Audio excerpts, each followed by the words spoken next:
You're listening to Thyroid Talk with Dr. Angela Mazza, D.O. Welcome. I'm Dr. Angela Mazza, a thyroid, endocrine, and metabolism specialist with an integrative practice in Central Florida. My goal for this podcast is to define and demystify the thyroid gland and thyroid-related medical conditions. By providing information in an easy-to-under format, I hope to help patients better understand the ways in which their bodies work and to help patients thrive. I'm happy that my friend and co-host Dawn Sheffield is here with me for episode 4. Hi, Dr. Mazza. It's great to see you and your staff again. Episode 4. If I hadn't been here from the get-go, I would not believe it.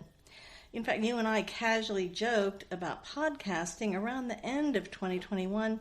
Then separately, we both did some research, still casual. So I never really imagined this would or even could happen.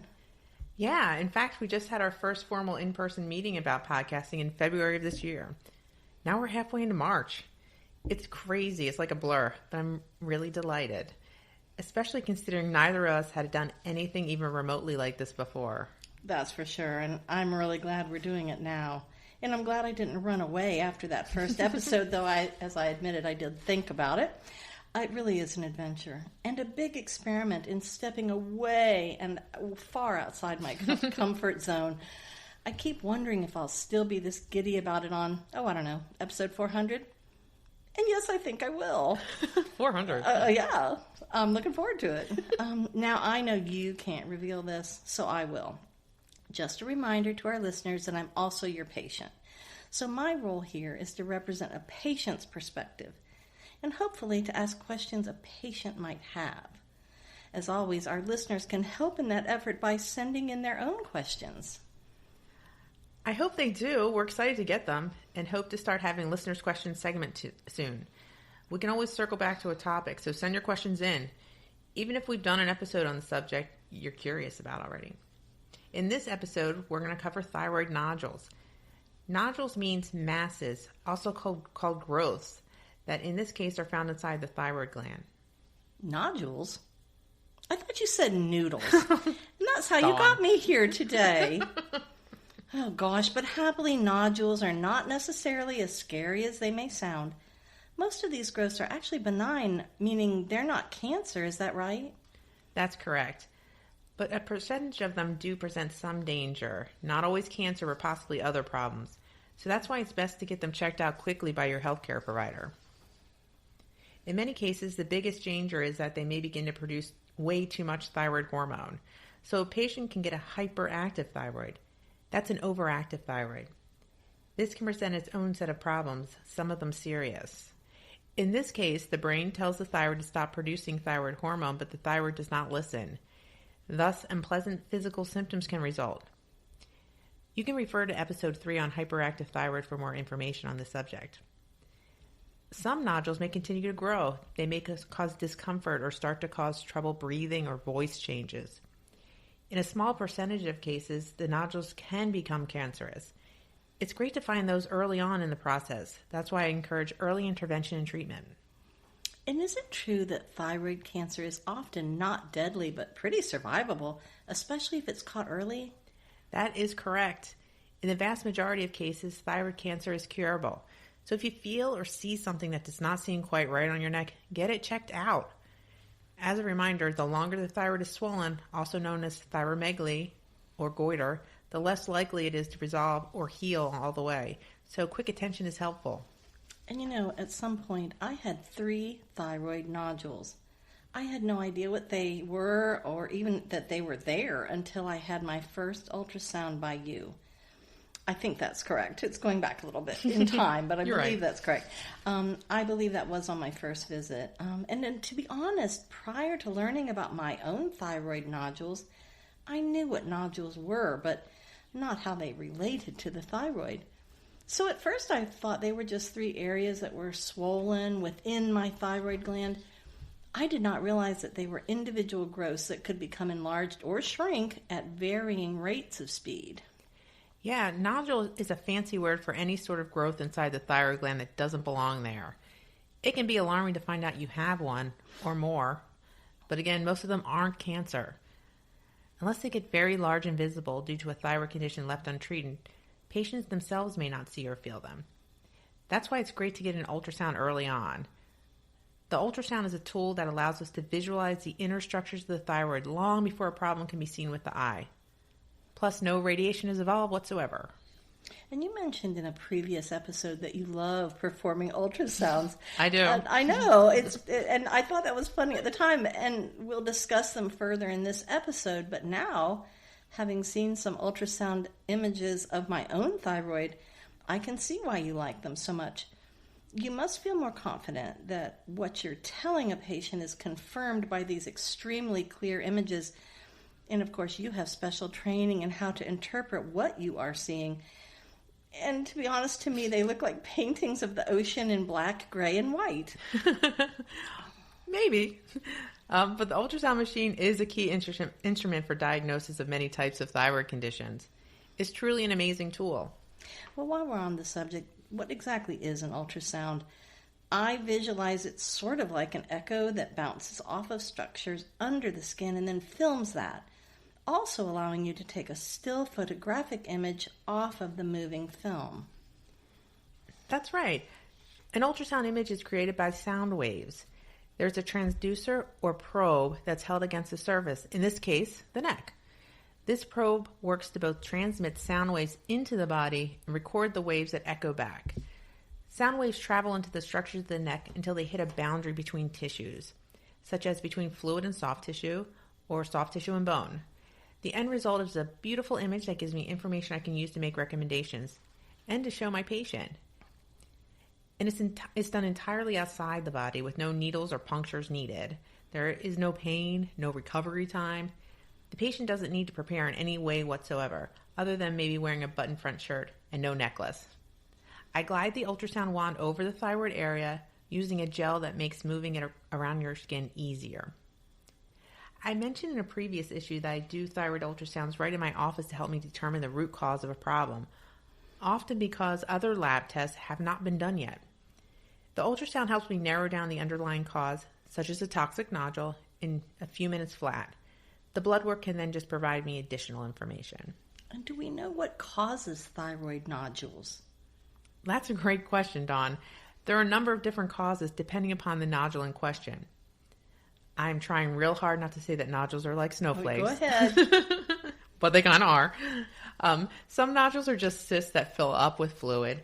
A pure cyst is almost 100% of the time not cancer.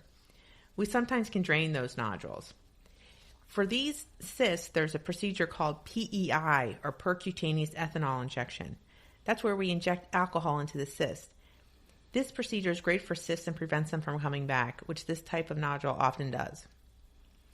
Some nodules are a combination of both fluid and solid matter. Those are called complex. And then some other nodules are purely solid. As far as exact causes, which was your question, nodules can be due to genetic mutations that cause them to keep growing. Other nodules can be caused by too much or too little iodine in our diet. The thyroid's really dependent upon iodine to make thyroid hormone and very sensitive to extreme fluctuations. Many nodules are like the result of inflammation, which is the root of all evil. And some nodules are probably the combination of all these factors. But the nodules that we don't want to miss are those that are due to cancer. And I do just want to add the obvious that nobody should try that alcohol treatment. PEI at home, I'm kind of a do-it-yourselfer, so I just... Please do not do that. No, that will not happen because advanced medical training and the exact right materials are definitely required. What's interesting to me, though, is how no matter what part of thyroid health we touch on, it's directly related to all the other parts. And to so much of the rest of the body, too. It's like a million-piece puzzle. For sure. That's what it seems like to me. For example, you might have a nodule that keeps producing thyroid hormones way beyond the amount the body needs because it just can't read the stop sign that a different part of the thyroid has put up. And I think that type of nodule, if it's just one, isn't that called a toxic nodule? Right. You might also see that a toxic nodule is called a hot nodule, and what we used to call nodular goiter is just thyroid nodules. If it's more than one nodule, it's called toxic multinodular goiter, and it is making way too much thyroid hormone as well. It's called multinodular because there is more than one nodule. As we covered in a previous episode, if our body produces so much thyroid hormone that we get symptoms of hyperthyroidism, it's called thyrotoxicosis. And remember, the thyroid itself is not really sick. It is actually the symptoms of too much thyroid that are the real or toxic issue for the body. Okay, and I guess I spend too much time thinking about the thyroid because this came to my mind the other day. Are there ever nodules that do not produce thyroid hormone and also prevent the thyroid itself from making it, thus resulting in an underactive thyroid? I love that question, Dawn. Nodules that are not overactive cannot affect the overall function of the thyroid gland. Or, in other words, they cannot bring down thyroid activity. The thyroid is very efficient at making thyroid hormone, even if we have only a fraction of a functioning thyroid. Well, I wonder how many people have growths in their thyroid glands that don't cause any problems whatsoever. Maybe they don't even know. Well, if we ultrasound everyone that walks down the street, at least 1 in 3 persons is going to show up with some sort of abnormality on the ultrasound. Thyroid nodules are really, really common. Well, going back to my point I made a moment ago about spending too much time recently thinking about the thyroid, for a moment I actually thought, wouldn't that be fascinating to have, I can't believe I'm admitting this, to have a sidewalk ultrasound machine. And folks could just walk up and see if they have a nodule, like when you have a photo booth at a party. You have completely warped me. And my question is, do they get to take home a photo of their nodule? I don't think insurance would cover that. Probably not. Oh gosh, I've got to let that go. In addition to the ultrasound as a diagnostic tool, I know there are other testing options, and as I mentioned, I had 3 thyroid nodules in the past. On a visit with you, when I also got an ultrasound, I believe I also got what is called a fine needle aspiration. Yes. And a friend of mine also had a fine needle aspiration with you too, and we both agreed it was surprisingly pain-free. The thought of it was much worse than the reality by far, and I remember shuddering when you suggested we do that test, and then it was like nothing. For me, it was like one of those tests where you wonder, when will this start? And, oh, it's already over. I can't guarantee it'll be like that for everyone, but I think you were even asking me questions during that procedure, and I remember thinking, this doesn't seem like a good time for me to respond with these needles in my neck. But I probably did anyway, because not even needles embedded in my neck can stop me from talking.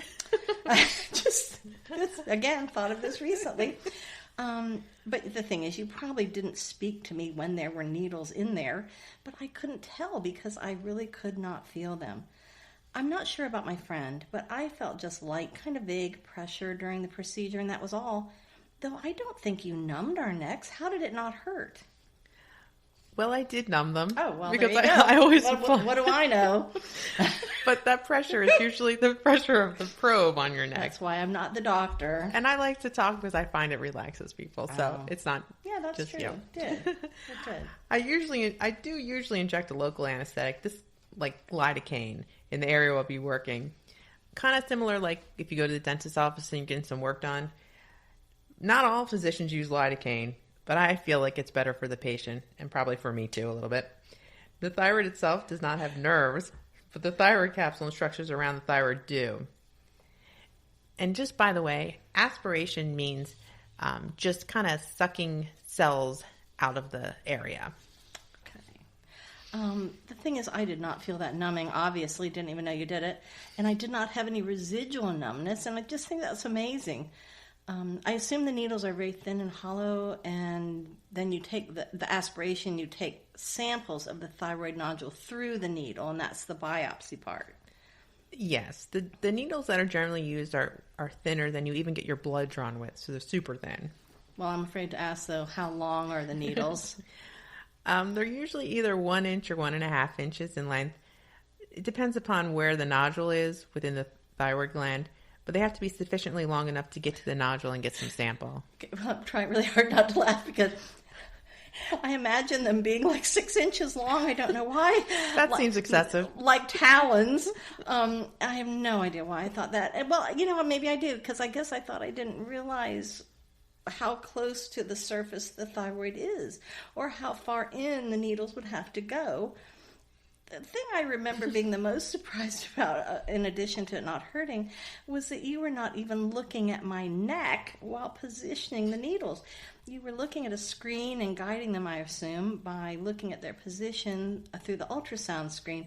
But when I realized that, I shut my eyes. I just couldn't handle it. So that makes you even more nervous. Yeah, well, a little bit, slightly. Yeah. Yeah, I keep my eyes on the screen to use the ultrasound to guide my direction. That way I know I'm specifically in that nodule that I want to sample. I usually ask one of my medical assistants, either Mandy or Daniela, to take a still frame of the needle in the nodule as well so I can keep it for my records. As far as closing your eyes, a lot of folks do that one. Well, it's just comical because even with my eyes wide open, I couldn't see anything anyway. I didn't see any needles. I did see you at times because you sort of came in and out of my visual field, but I never saw the needles. None of that. So it's just funny, the eye shutting. Do you send the samples you get in the needles off to a lab for analysis, or do you do something with them yourself? We make the slides and prepare the samples at the time of the biopsy in the office, right as soon as we draw them out. Then we send them off to a reliable pathology lab. We'll also send an additional sample in a special tube for further testing, if needed, for molecular or genetic testing. You know, sometimes a pathologist reads a sample as atypical, which means not typical, but that doesn't necessarily mean anything bad either. He or she will then send that special tube for extra testing. Before this molecular testing, if the pathologist read the biopsy as atypical, we had to send that patient for a total or partial thyroidectomy. That means part or all of the thyroid had to be removed. But then when we got the final pathology of the thyroid after surgery, it wasn't cancerous after all and really was an unnecessary surgery. This testing helps us save patients from unneeded surgery and preserve their thyroid function. Well, it is amazing because, again, I did not feel the needles at all. No pinch, no bruising, no scar, no scab, no bleeding as far as I know. You don't need a driver to take you home afterward. And like with the ultrasound, I did not have to do any prep in advance nor stop taking any medications ahead of time. Is that the same with most fine needle biopsies you perform, that folks don't have to pause any medications or do any prep first? Yep, no prep is needed. Even if patients are on blood thinners or even aspirin, they don't usually need to stop their meds.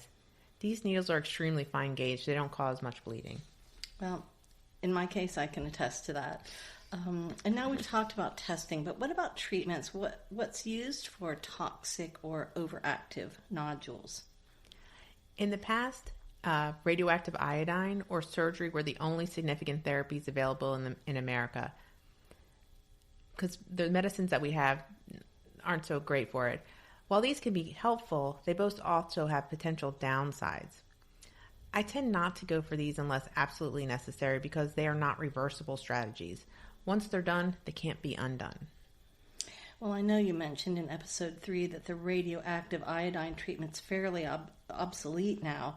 And I remember I was concerned when you said the radioactive iodine ideally goes to the thyroid. Ideally. And as I said then, ideally is not the answer I want to hear if swallowing something radioactive. I want the words absolutely and 100%, not ideally. And so am I correct in assuming that the radioactive iodine treatment would affect the entire thyroid, even the part that was previously healthy and did not need to be affected? Well, if we're truly dealing with just a toxic nodule, the radioactive iodine does tend to be taken up more by that nodule. When we do it for hyperactive thyroid, or in the case of thyroid cancer, any remaining thyroid tissue that's there is going to take up the iodine. But happily, now we have an outpatient therapy called Radiofrequency Ablation, or RFA. I do it right here in my office. It is amazing. And you know what? You did not ask me to say this or talk about it, and nor did you even bring it up. But while thinking about the show obsessively, apparently, I saw something about RFA on your website, and it seemed your office is the only one in Central Florida offering RFA. How did that come about for you? And that's a really big deal. Oh. Well, Dawn, you know I'm all about preserving thyroid function whenever and wherever possible. That's right. RFA, specifically for thyroid nodules, benign and toxic, was started in South Korea about 12 years ago. It's been utilized around the globe, but not approved for use in the U.S. by the FDA until the end of 2019. When I heard about it in studies 4 years ago, I knew it was something that I wanted to provide for my patients when it was available in the U.S. someday. RFA provides targeted therapy to shrink thyroid nodules while leaving the rest of the thyroid completely alone. How long might an RFA procedure take max, say in a severe case? On the long end, the entire procedure may take 1.5 hours, but it's usually closer to less than 1 hour. And you then have the patient wait a little bit in your facility afterward just to be sure they're stable. Is that correct? Yeah. We usually have the patient stay up to another half hour to monitor.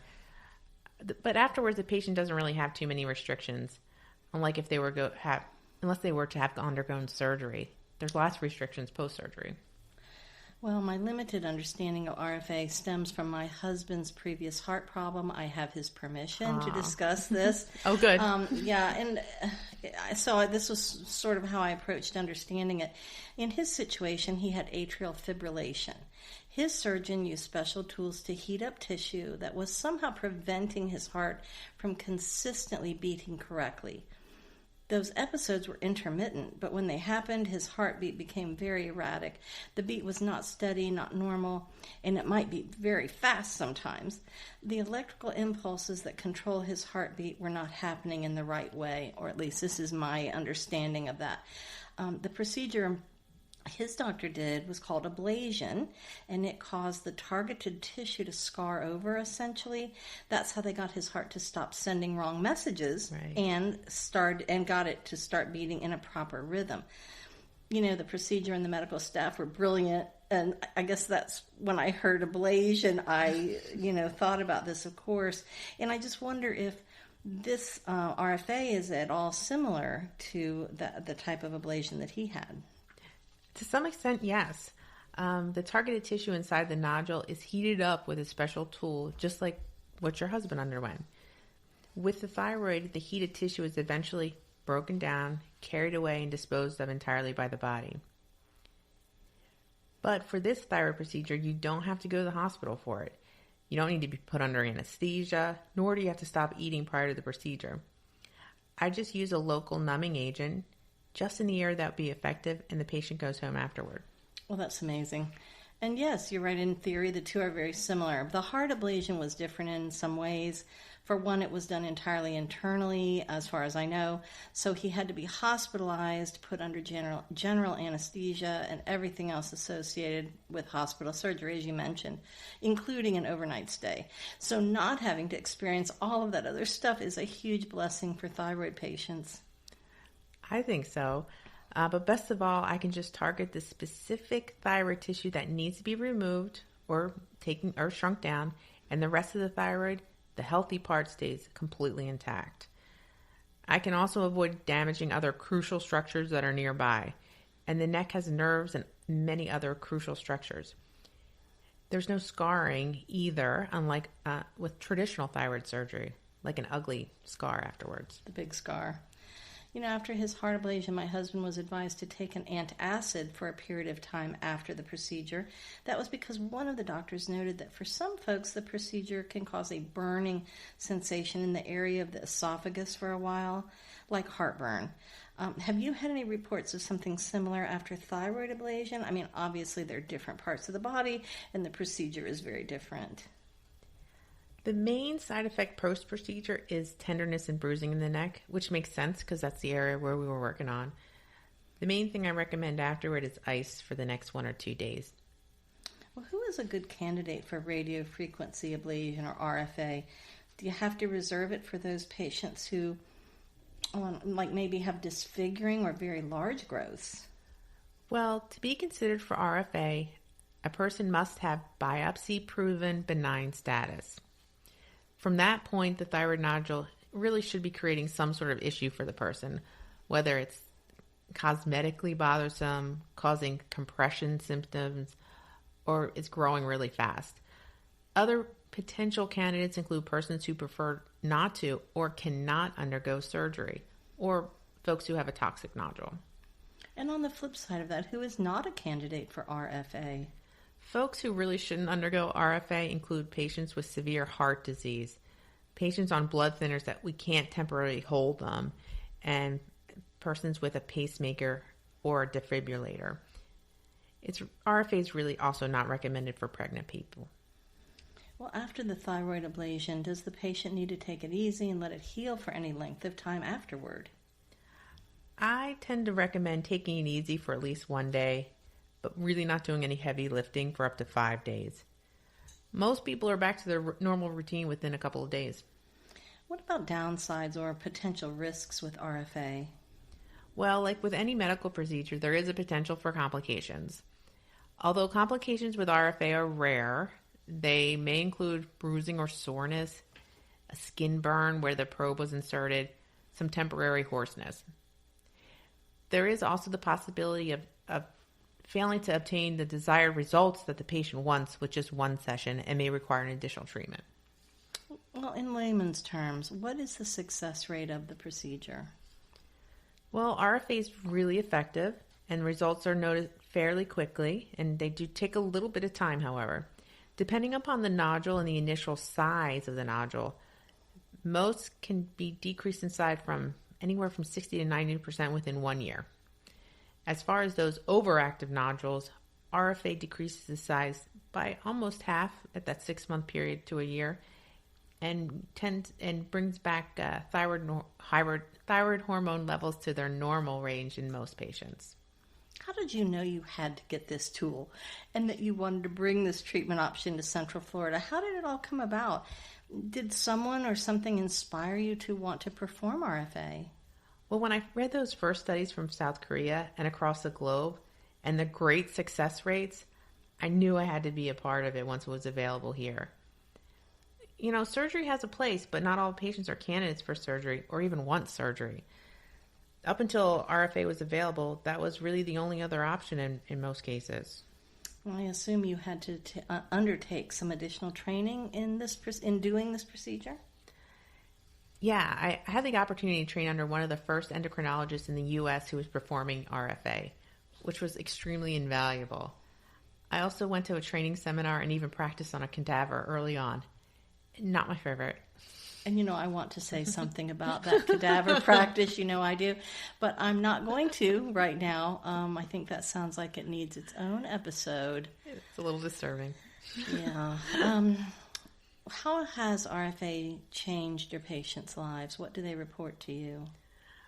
Well, RFA has saved patients' thyroids and thyroid function where they would otherwise have had to be on lifelong therapy. Potential patients are seeking out this treatment because they know the long-term possible benefits. I'd like to add, too, that RFA will be a common option for certain very small thyroid cancers.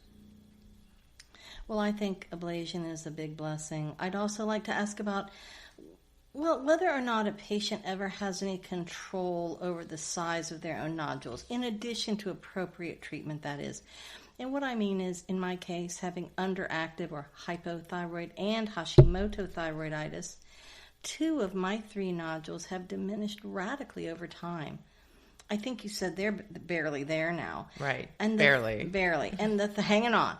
And the 3rd of the 3 nodules has gotten so much smaller, again, according to my latest ultrasound with you. And I don't know for sure, but I'd like to take some credit, of course. Of course. I'd like to think that's because in small part, I took the steps you recommended. That included adopting anti-inflammation measures and some supplements I had not taken before or even heard of before. Also, I think that you finding a medication that works optimally for me and in the proper, very precise dosage has made a massive difference. You also order lab work on me much more often than just once a year like I had in the past before I started seeing you. And that way you manage my condition more thoroughly. So are there standard steps you might suggest to a patient to help them try to reduce the size of their nodules, in addition to medical treatment and medical oversight, of course? Well, Dawn, you have followed my instructions to the T and have had great results. Some nodules respond very well to lowering inflammation, especially in the setting of Hashimoto thyroiditis, but not all. That's why having non-surgical options is awesome. And about nodules in general, I want to add they are, again, super common, and I would encourage our listeners to discuss with their healthcare provider what options are right for them, whether it's just observation or more proactive therapies. Well, I hope this discussion of growths in the thyroid, or nodules, was helpful. Let us know. In our next episode, we'll cover how to interpret lab results and how they correlate with your symptoms. I wanted to do this podcast to provide life-saving education and encourage folks to see a doctor in time to prevent or minimize damage. That's deeply fulfilling. I enjoy helping folks understand how every aspect of their lives are tied to both thyroid and thyroid health. As always, my goal is to help us live more fulfilling lives by taking control of our health and thus feeling our best. In fact, this is why I went into endocrinology. It's a medical art that combines science with the study of our lives and all that they encompass. We have many more interesting episodes and guests planned. We'll build on today's foundation and cover some topics I think you'll find meaningful. Dr. Mazza and I hope you found this episode on masses or growths in the thyroid, also known as thyroid nodules, to be interesting. We hope you'll continue following the podcast. And to recap at least some of what we covered here. We introduced the subject of growths, also known as nodules or masses, in the thyroid, defined what they are, and explained the possible causes of nodules. And though often benign, masses in the thyroid can be cancer, or they may cause hyperactive or overactive thyroid.